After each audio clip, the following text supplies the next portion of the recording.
The inspiration for the Academy goes back to when I was in college, actually. Through the blessings of God, got into Stanford University and began to struggle academically in the beginning and recognized that I hadn't had the academic preparation that one needs in order to succeed in college.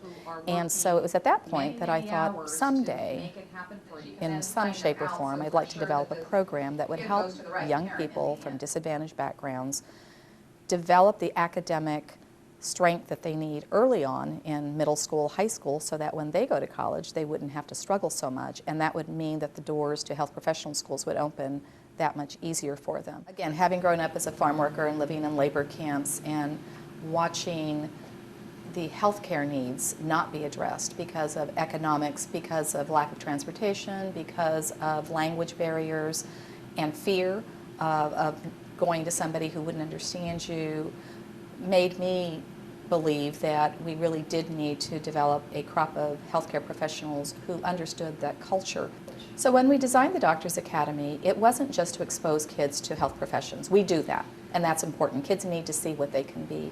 But in addition to that, you need to give kids the tools that they need to be successful. So you need to teach them to study. You need to teach them how to work in groups. You need to teach them the importance of asking questions of the teacher. You need to teach them how to work with tutors, because what they're studying isn't easy, and they don't have to be rocket scientists, but they do have to work hard. So the program really focuses on academic enrichment. We have currently 3 of our students who are in medical school. We have 2 in law school. We have a number who are in master's programs, whether it be in public health, social work, psychology. And so our students are very, very successful.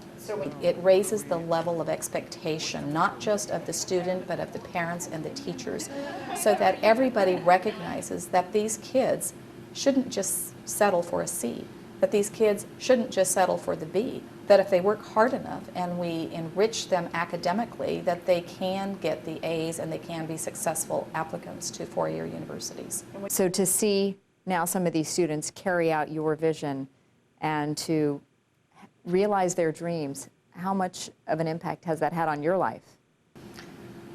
It fills my heart with joy.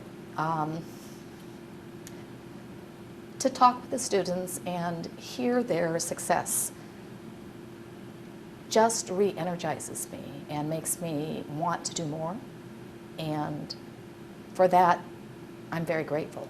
To that 4-year-old girl who was picking prunes or under the apricot boxes, when you think of how much you have been able to give to these students and you picture yourself back then, how much has your life changed? Oh, immensely, in some ways.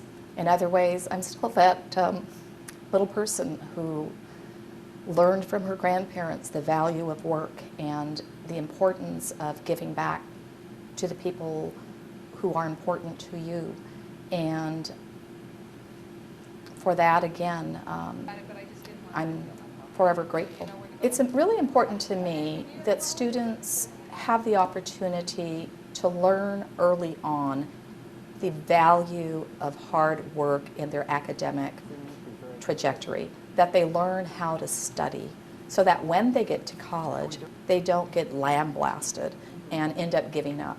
These programs are cost effective, because when you have these young people graduate from high school, they will become productive American citizens who will be able to hold jobs, pay taxes, and regenerate, the financial base of America. When you have these students go into health professional schools and become doctors and dentists and whatever they want to be, again, that just raises the economic base of this country. So by having these programs, students hopefully don't have to rely on luck and a leap of faith, exactly. They can have the solid academic foundation so they can be successful.